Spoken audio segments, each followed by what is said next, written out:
Dear student, कल हमने diffusion और ऑस्मोसिस के बारे में पढ़ा और आज का टॉपिक इसी से जुड़ा हुआ है, ऑस्मोटिक प्रेशर। ऑस्मोटिक प्रेशर को समझने से पहले आपको थोड़ा सा मैं सेमी परमिएबल मेम्ब्रेन के बारे में बताऊंगी। सेमी परमिएबल मेम्ब्रेन यानी शॉर्ट में हम इसको बोल रहे हैं SPM। इसका मतलब क्या है?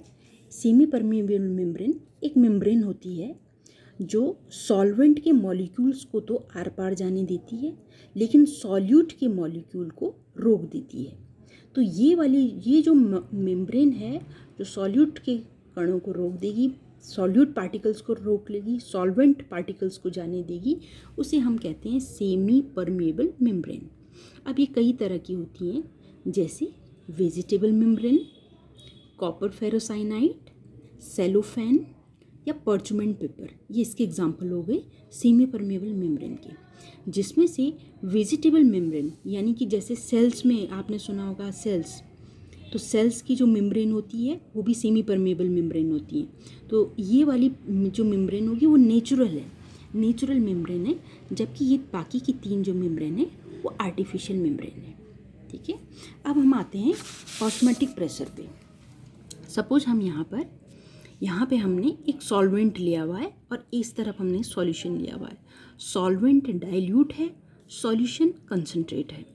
इन दोनों सॉल्यूशन के बीच में एक हमने सेमी परमिएबल मेम्ब्रेन लगाई हुई है।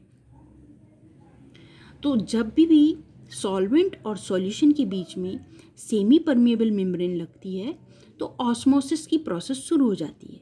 यानी सॉल्वेंट जो कि डाइल्यूट सॉल्वेंट है, इसके मॉलिक्यूल कंसंट्रेट सॉल्यूशन की तरफ बढ़ने लग जाते हैं, मूवमेंट शुरू हो जाता है।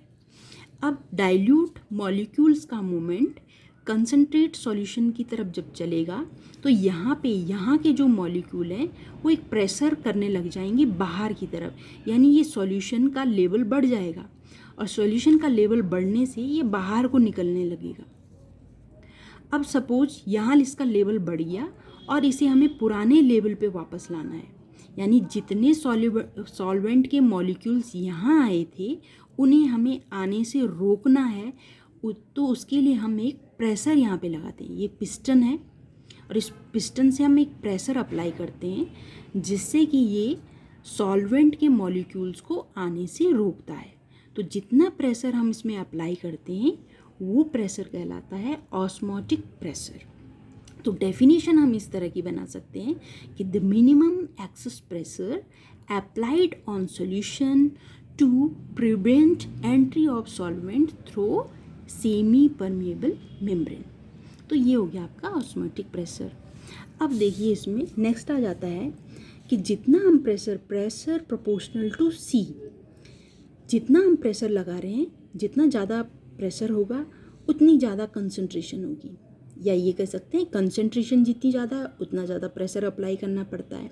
Second, P proportional to T means जितना ज़्यादा टेम्परेचर होगा उतना ज़्यादा प्रेशर अप्लाई करना पड़ता है। दोनों इक्वेशन को अगर हम कंबाइन कर दें तो हमको मिलता है P प्रोपोर्शनल टू CT। अब हम यहाँ पर प्रोपोर्शनल के सिंबल को हटा के अगर हम इक्वल करते हैं तो एक हमको कांस्टेंट लगाना पड़ता है, तो ये हो जाएगा P इक्वल टू RCT या CRT भी बोल सकते हैं, P इक्वल टू CRT। ठीक है, अब यहाँ पर जो P है, क्योंकि ये ऑस्मोटिक प्रेशर के बारे में बात हो रही है तो इस समय हम P को, इस प्रेशर को P न लिख के हम नाम दे देते हैं पाई। तो हमारे पास जो फॉर्मूला मिलता है ऑस्मोटिक प्रेशर का वो फाइनली मिलता है pi equal to CRT। Pi means osmotic pressure, C means concentration, R means solution constant and T means temperature. अब इसको थोड़ा सा और एलोबरेट करते हैं ये वाले फॉर्मूले को। सपोज P है और C माने कॉन्सेंट्रेशन होता है मोल अपॉन वॉल्यूम के बराबर, तो हम यहाँ पर C की जगह पर लिख देते हैं mole upon volume N upon V। तो C की जगह पर हमने यहाँ पे लिख दिया N अपॉन V, R रहा और T वैसे ही T लिख दिया। तो फाइनल हमारे पास P equal to N upon V RT आता है।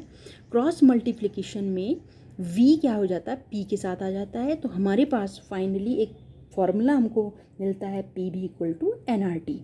अगर आपको याद होगा तो 11th में हमने एक आइडियल गैस इक्वेशन पढ़ी थी जो फॉर्मूला भी सेम इसी की तरह था। ठीक है, तो ये आपका हो गया ऑस्मोटिक प्रेशर के बारे में। इसी में ही एक और टॉपिक भी आ जाता है आपका आगे करके, रिवर्स ऑस्मोसिस। ये भी सेम मिलता जुलता है। रिवर्स ऑस्मोसिस में ये है, सपोज इधर यहाँ फ्रेश वाटर है और यहाँ सी वाटर है। सी वाटर माने जिस वाटर के साथ सॉल्ट भी है, तो ये सॉल्वेंट आपका डाइल्यूट है और सॉल्यूशन आपका कंसनट्रेट है। तो जैसे ही ये डाइल्यूट है और ये आपका कंसनट्रेट है, तो इसमें जैसे ही बीच में सेमी परमेबल मेम्ब्रेन होती है तो ऑस्मोसिस प्रोसेस शुरू हो जाती है। शुरू होने से इसका लेवल, जो सॉल्ट वाटर का लेवल है, वो बढ़ता है। और अगर हम पिस्टन से यहाँ पे प्रेशर अप्लाई करें तो क्या होगा, फ्रेश वाटर के मॉलिक्यूल जो इस तरफ को आ रहे थे ऑस्मोसिस की वजह से, तो वो क्या हो जाएगा, यहाँ प्रेशर की वजह से वापस जाने लग जाएंगे, रिवर्स होने लग जाएंगे। तो ये ऑस्मोसिस का रिवर्स होने लग जाएगा, उल्टा होने लग जाएगा।